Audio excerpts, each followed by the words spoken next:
এইটা তো পুরা নিন্দনীয় ঘটনা, এটা অতি নিন্দনীয়। এপে ଦୃଢ଼ କାର୍ଯ୍ୟାନୁଷ୍ଠାନ ନେବା ପାଇଁ କି ଗତକାଲି ମୁଁ ସବୁ ବନ୍ଧୁମାନଙ୍କୁ ଆପଣଙ୍କ ଜରିଆରେ କହିଛି ଏବଂ ଦୃଢ଼ କାର୍ଯ୍ୟାନୁଷ୍ଠାନ ମଧ୍ୟ ମାନ୍ୟବର ମୁଖ୍ୟମନ୍ତ୍ରୀ ନେଇସାରିଛନ୍ତି। ପୋଲିସ ପ୍ରଶାସନ ମଧ୍ୟ ଇନକ୍ୱାରି ଆହୁରି ଫର୍ଦର କରୁଛନ୍ତି। ତେଣୁ ସେ ପ୍ରକ୍ରିୟା ଚାଲିଛି। ଧନ୍ୟବାଦ ଦେବି ମୁଖ୍ୟମନ୍ତ୍ରୀ ମହୋଦୟଙ୍କୁ ଏଭଳି ଦୃଢ଼ କାର୍ଯ୍ୟାନୁଷ୍ଠାନ ତୁରନ୍ତ ନେଇଥିବା କାରଣ ବିଗତ ଦିନରେ ତ ଏଭଳିଆ କାର୍ଯ୍ୟାନୁଷ୍ଠାନ ହେଉନଥିଲା। ଆପଣମାନେ ଜାଣିଥିଲେ ପଠେଇ ନଥିଲେ ତାହେଲେ ସେମାନେ ଅଧିକାରୀକୁ କହୁଥିଲେ ଯେ ଆପଣ ଜଗାଇ ଗତିକି ଆସନ୍ତୁ, ଭୁଲ ମାଗନ୍ତୁ। ଯେହେତୁ ଏ ଘଟଣା ଏଇଠି ସେମାନେ ଶୁଣିଲେ ମୋରି ଗ୍ରିଭାନ୍ସ ଜାଗାରୁ ଶୁଣିକି ଯାଇଛନ୍ତି, ସିଏ ସେଠି କ'ଣ କହିଥିବେ ସେଟା ମୁଁ କହିପାରିବିନି। ମାନେ ନୁହେଁ ମୋ ନାଁ ଧରିକି ଚାଲ କ'ଣ କହିଛ ଜଗାଇ ପାଖକୁ ଚାଲ ଇଏ କର, ସେଟା ଉଦ୍ଦେଶ୍ୟ ନୁହେଁ। ସିଏ ତାଙ୍କର ମନକୁ କ'ଣ ଆସିଥିବ ସେ କଥା କହିଛନ୍ତି। ସେ ସମୟରେ ଜଗାଇ ଭାଇଙ୍କ ସହିତ ଏମିତିଆ ବ୍ୟବହାର କଥା ଯେତେବେଳେ ସେ କରିଛି, ହୁଏତ ସେ କଥାକୁ ନେଇକି ସେମାନଙ୍କ ମନକୁ ଆସିଥିବ ଚାଲ ଜଗାଇଙ୍କ ପାଖକୁ ଚାଲ କହିଥିବେ, ଏ କଥା ହେଇଥାଇପାରେ। ମାନେ ନୁହେଁ ଯେ ମୋ ନାଁ ଧରିଲା ଆପଣଙ୍କ ନାଁ କି ଧରିଦେବ ସିଏ କ'ଣ ଗୋଟେ କାମ କରିଦେବ, ତାମାନେ ଆପଣ ସେଥିରେ କ'ଣ ଅଛନ୍ତି? ସେମିତି ନୁହେଁ। ଆମେ ନେତୃତ୍ୱ ନେଉଛୁ, ଆମେ କନଷ୍ଟିଚ୍ୟୁଏନ୍ସି ଲିଡର ଅଛୁ, ବିଭିନ୍ନ ସମସ୍ୟା ସମାଧାନ କରିବା ପାଇଁ ଲୋକଙ୍କର ଗ୍ରିଭାନ୍ସ ନେଉଛୁ। ଆସୁଛନ୍ତି ଲୋକ, କାର୍ଯ୍ୟକର୍ତ୍ତା ଆସୁଛନ୍ତି, ତା ଭିତରେ କୌଣସି କାର୍ଯ୍ୟକର୍ତ୍ତା ଏଭଳି ଉତ୍କ୍ଷିପ୍ତ ହେଇକି ଯଦି ପଚାରିବାକୁ ଯାଇଛନ୍ତି, ସେଠି ଅଫିସରଟି ବି ଟ୍ୟାକେଲ୍ କରିବା କଥା ତା ଦୃଷ୍ଟିରୁ। ସେ କାହିଁକି ଏ କଥାକୁ ଶାଳୀନତା ସରକାର ନେଲେ, ତାଙ୍କର ବ୍ୟବହାର କାହିଁକି ରୁକ୍ଷ ରହିଲା? ଏ ଗୋଟେ ମୁଁ ସେଥିପାଇଁ କହିଲା ଗୋଟେ ହାତରେ ତାଳି ବାଜିନି, ଦୁଇଟା ହାତ ଲାଗିଛି। ତେଣୁ କିଛି ନା କିଛି ସେଠି ଗୋଟା ଏମିତିଆ ଘଟା କଥିଥିବାରୁ ତ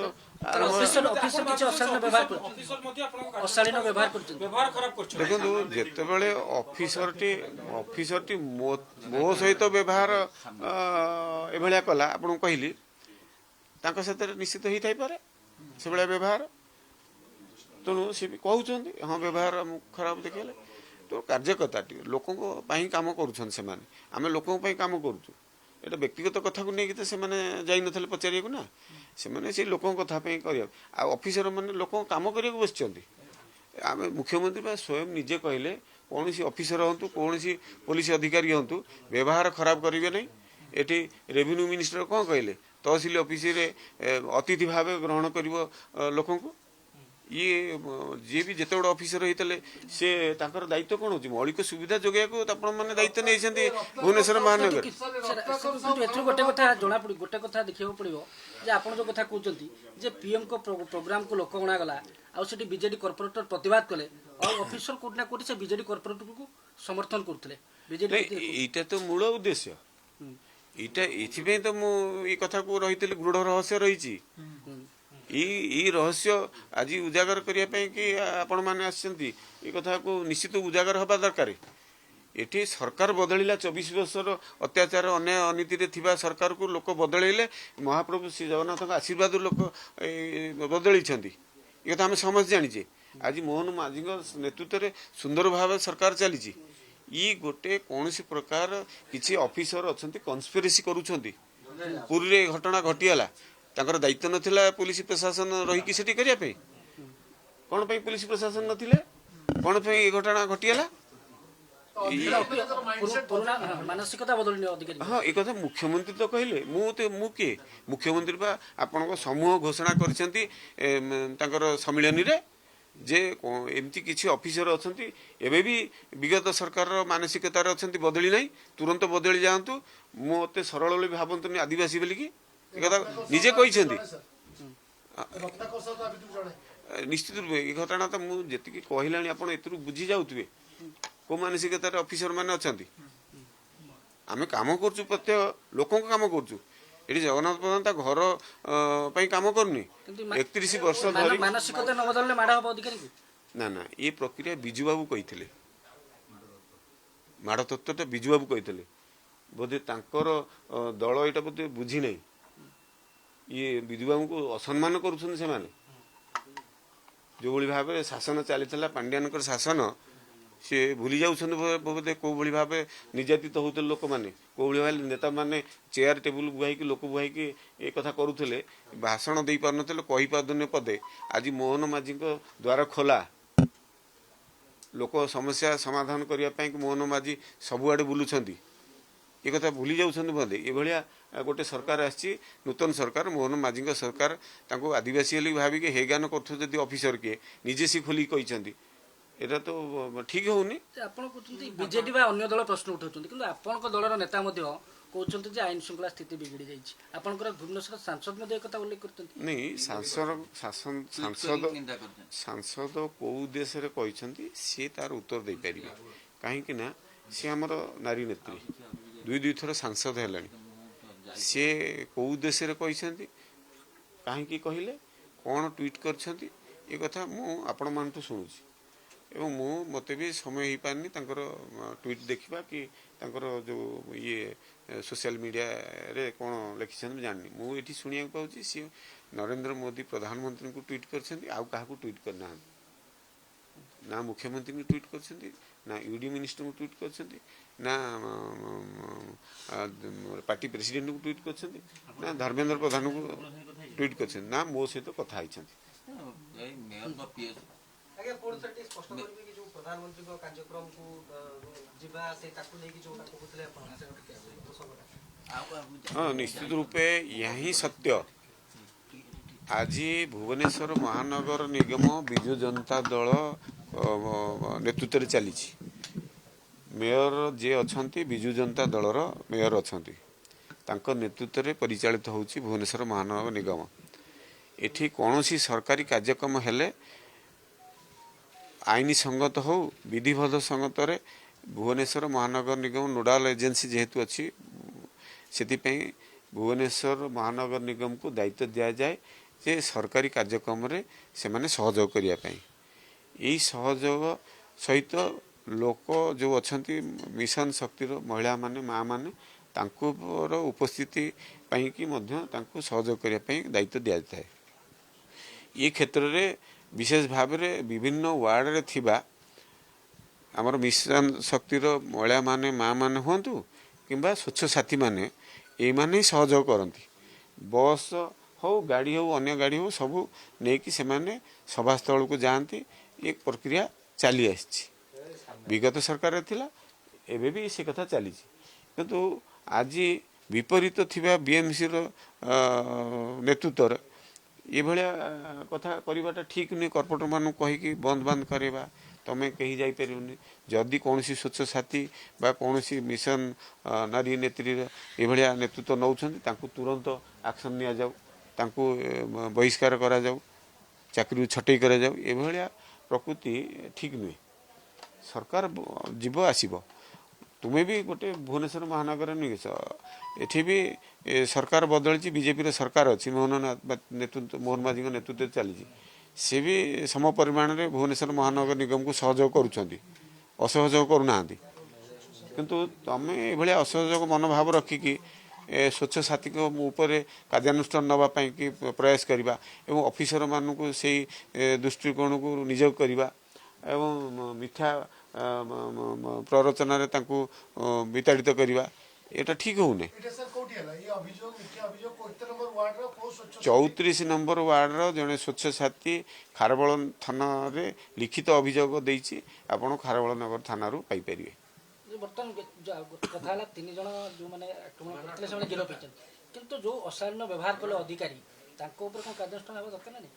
सेटा तो आमे जेहेतु सरकार रे अछु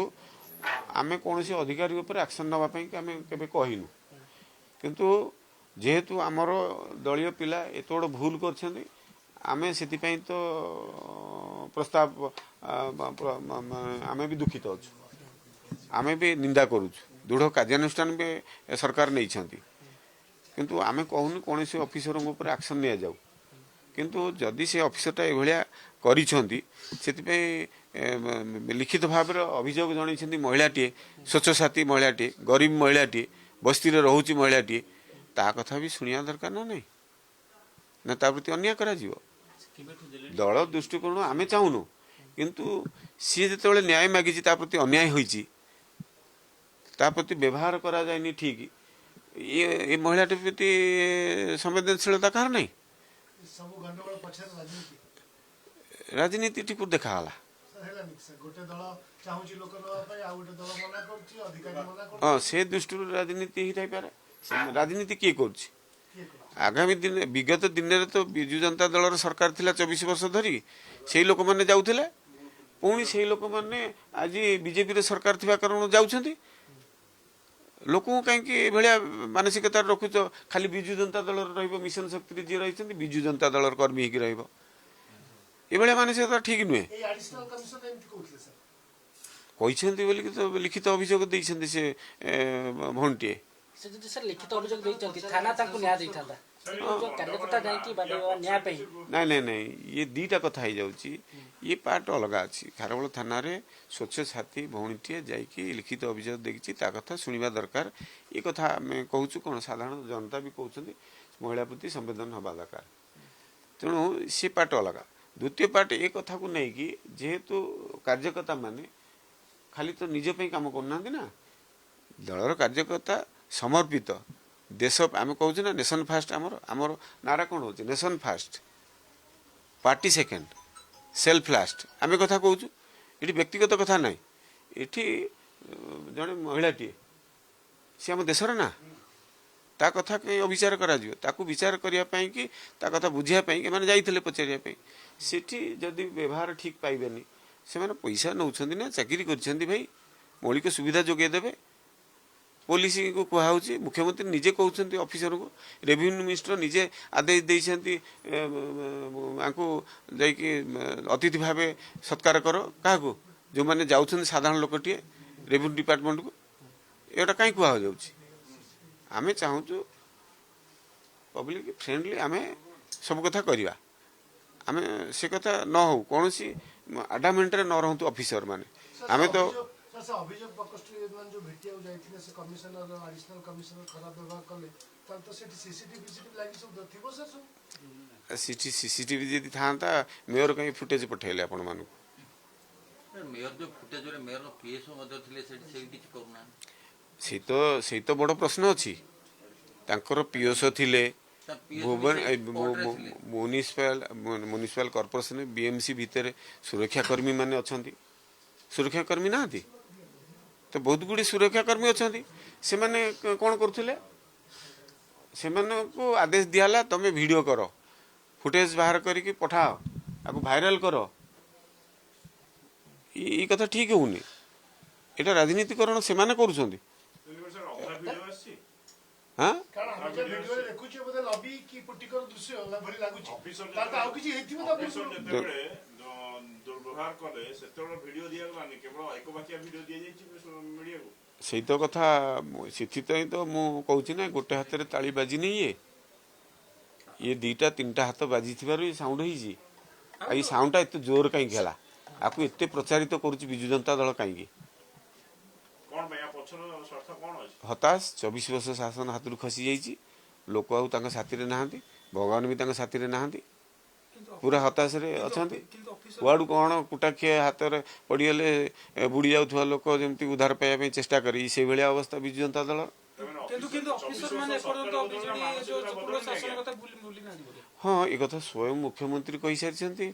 मु भी किए स्वयं मुख्यमंत्री भी आपण जरिए समस्त जनइले सम्मिलन रे कहले जे बदली जाओ जो 24 वर्ष शासन कथा को भूली ना मानसिकता को परिवर्तन कर मु आदिवासी सरल भावनी ये कथा अनुचित कथा है ये अन्याय है दृढ़ निंदा भी करुच्ची एवं दृढ़ कार्यानुष्ठान कि आम दाबी कर मोटामोटी देखा गले बीएमसी रे जो घटना घटिला ये ऑफिसर को बीजेडी प्रीति ही मूल कारण निश्चित रूपे ये कौन सन्देह ना वीडियो रे गोटे हाथ देखौची अनेक हाथ लुचिकी अछि मु तो सही कथा काली लिखिली सोशल मीडिया रे गोटे हाथ रे ताली बाजेनी ये तालीटा एते जोर बाजी माने किछि हाथ आउरी अछि हाथ उडी कार ये हाथ कहले मेयर गोटे हाथ अछि आ बिजु जनता दल राजनीतिकरण करने ये हाथ बारसी करी कथा करोची एवं सरकार मानसिकता बदली ना सरकारी ऑफिसर